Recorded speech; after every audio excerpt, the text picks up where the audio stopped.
Kita lanjutkan perbincangan. Sudah sempat saya singgung tadi sebelum jeda Mbak Hana, kebutuhan makin banyak, harus memberikan THR juga kepada para pegawai. Tapi jam operasional terbatas, pengunjung juga mungkin tidak sebanyak hari-hari biasanya, bahkan ada yang tutup. Kendala-kendala seperti ini bagaimana menyelesaikannya? Ya, kendala ini sih seharusnya pengusaha sudah bisa menyiasati, Mbak. Karena kan kembali dalam 12 bulan ini kan ada 1 bulan aja yang seperti ini. Dan bagi pengusaha yang memang sudah lama bergerak di bidang ini ya pasti paham bagaimana sebelum bulan Ramadan ini mereka menyiapkan menyisihkan keuntungannya untuk THR seperti itu.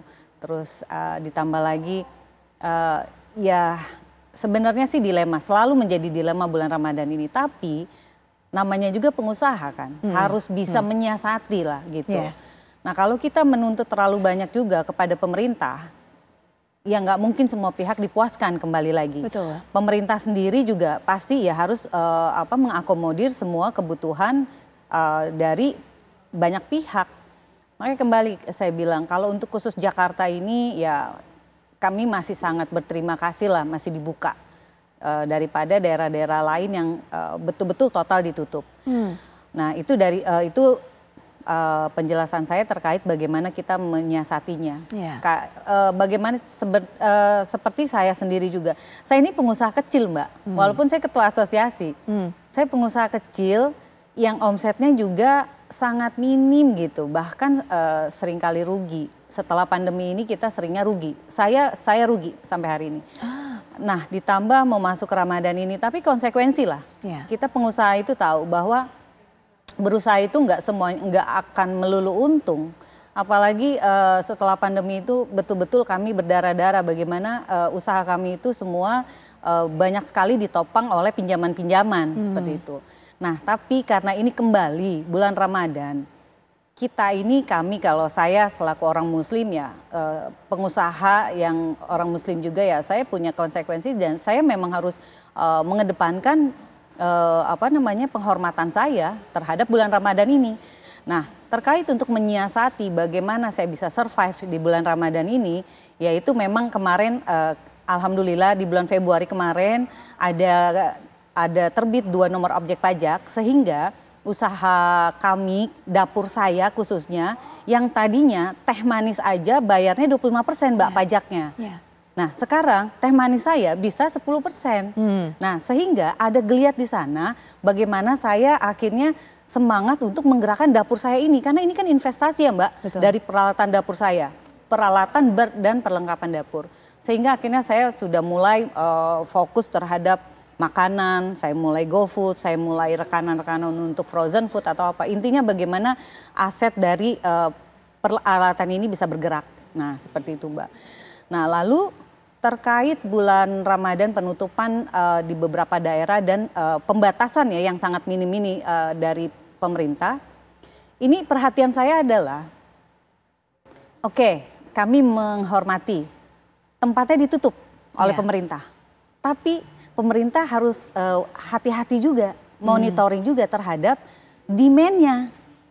Tempatnya ditutup Mbak, tapi demand-nya jalan terus. Betul. Karena kita mengingat nggak semua itu orang Muslim, bahkan mungkin orang Muslim aja belum tentu semuanya menghormati bulan Ramadan gitu. Nah jadi kalau saya lihat ini sudah bergeser sekali Mbak, pasar ya, minat pasar. Bagaimana waktu sampai sekarang juga pajak masih tinggi sehingga pasar ini market ini membentuk sendiri gayanya dengan menyewa apartemen-apartemen servis, hotel-hotel, mereka geser ke sana. Jadi kalau sekarang kita tutup, ditutup dan dibatasi jam tayangnya juga, ya memang kita nggak bisa teriak atau bagaimana juga, karena memang pasar sudah turun. Di industri kami hiburan itu sudah sangat-sangat turun. Karena yang saya selalu speak up di mana-mana, tolong monitor, pemerintah tolong monitor. Bahwa di luar sana market itu gesernya ke sana. Sewa apartemen servis, sewa hotel, minuman beli dari online, artinya dirugikan. Tidak ada penyerapan sumber daya manusia, mereka party. berdekatan langsung dengan masyarakat. Kalau di apartemen kan ini berarti rumah tinggal. Berdekatan langsung, tidak bisa terkontrol alkoholnya karena alkohol masuk ke dalam barang yang dikendalikan peredarannya. Lalu apakah di sana tidak ada narkoba? Kita belum tahu. Karena tidak ada yang kontrol. Belum lagi jam tayang. Kalau di tempat hiburan tutup jam 2 hari biasa. Di sana bisa sampai pagi, Mbak. Jadi sebetulnya ini sudah sangat dirugikan. Makanya kalau semua dari pemerintah, dari pihak manapun yang selalu menyoroti bahwa tempat hiburan, tolong deh, hiburan ini adalah usaha yang legal, dilindungi oleh undang-undang secara investasi, izinnya jelas, dari mulai izin nomor induk berusahanya sampai terakhir itu kalau ada yang punya alkohol, berarti sampai bea cukai itu lengkap, Mbak. Baik. Tapi pada kenyataannya kami ini seringkali dituduhkan dengan stigma yang negatif terus. Apalagi kalau misalnya dianggap kami ini adalah kantong tebal, ATM, mesin pencetak uang. Enggak, diperes salah. akhirnya. Iya, itu salah sekali. Karena makanya saya sering bilang, kalau kita pakai data, silahkan tongkrongin dari hari Senin sampai hari Kamis. Itu biasanya banyak banget tempat hiburan tuh tutup. Nah, pada saat weekend, Jumat dan Sabtu, mungkin pengusaha baru berharap lah ya, wah mungkin hari ini akan ada tamu rame atau apa. Tapi nanti di WA Group udah rame juga, mau ada operasi. Nah ini kan yang dilema sekali gitu Mbak. Kita mengetahui sekarang apa kemudian yang dihadapi di lapangan oleh para pengusaha hiburan ini, dan berikutnya juga terakhir sebagai penutup juga Pak Kiai Khalil Nafis. Ini ada 1 hari tersisa, besok sudah ada juga rekan-rekan kita, saudara-saudara kita umat muslim yang menjalankan ibadah puasa, tapi kemudian yang juga mengikuti pemerintah sesuai dengan hasil sidang isbat tadi, hari Selasa baru tanggal 12 Maret ini menjalankan ibadah puasa. Silakan pesan agar ataupun juga pesan untuk masyarakat agar bisa menjalankan ibadah puasa dengan khusyuk, Pak Yai.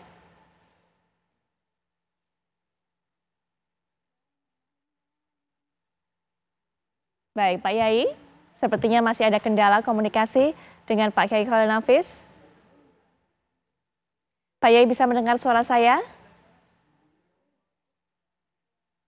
Ya, Pak Kiai.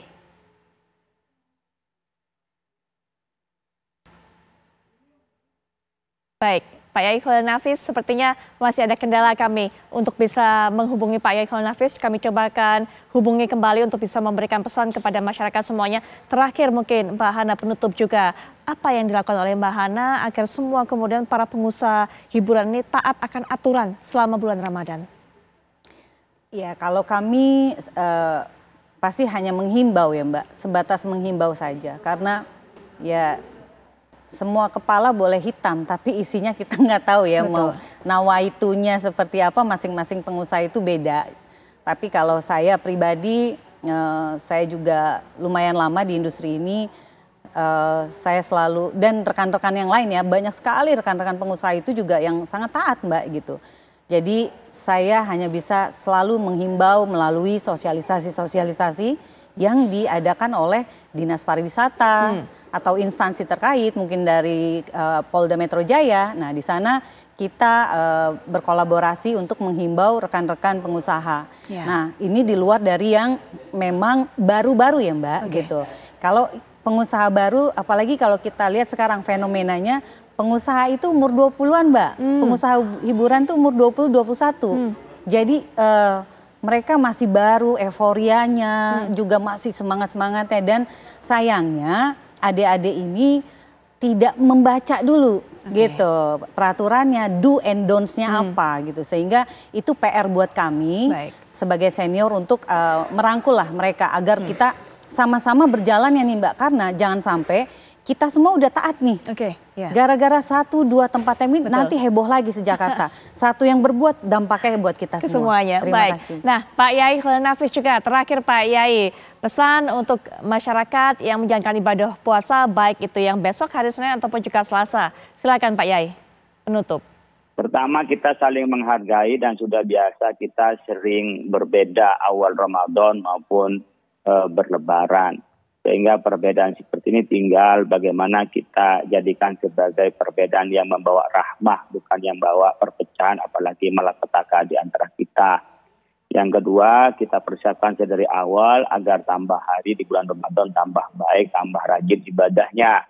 Jangan dibalik awal-awal baik dan rajin, lama-lama makin tidak rajin. Karena memang di dalam Islam itu di latihan Ramadan menjadikan yang akhir tambah baik, sehingga nuzulul Quran atau adanya Lailatul Qadar adanya di 10 terakhir di bulan Ramadan. Yang ketiga, tentu kami berharap saling menghormati antara kita, bahwa yang berpuasa pun mengerti ada saudara kita yang sedang mencari nafkah, sehingga tidak semuanya sebulan penuh atau memang seterusnya umpamanya selama puasa lalu orang tidak boleh membuka. Diberikan waktu membuka, saling menghargai, dan yang juga berusaha mengerti bahwa mayoritas di antara kita bangsa Indonesia sedang menjalankan ibadah puasa, sehingga barangkali kami doakan ya yang mengurangi dari jam kerjanya dan juga mengurangi dari waktu lamanya untuk membuka, dan juga mengerti dan menghargai terhadap orang berpuasa di lain hari atau dengan rezeki jalan lainnya Allah bukakan, sehingga mendapatkan rezeki tidak semata-mata dari hiburan, tapi ada rezeki lain yang itu saling bisa kita menjalankan ibadah puasa dan saling bisa menjalankan usaha. Mudah-mudahan ibadah kita berjalan lancar, sehingga amal ibadah kita menjadi lebih khusyuk dan diterima oleh Allah Subhanahu wa taala. Baik, terima kasih Pak Kiai Khalil Nafis, selamat menjalankan ibadah puasa juga. Mbak Hana, terima kasih, selamat menjalankan ibadah puasa juga bersama keluarga. Dan pemirsa, setelah jeda rekan kami Agita Malika juga akan memberikan informasi menarik tentunya. Silakan Agita.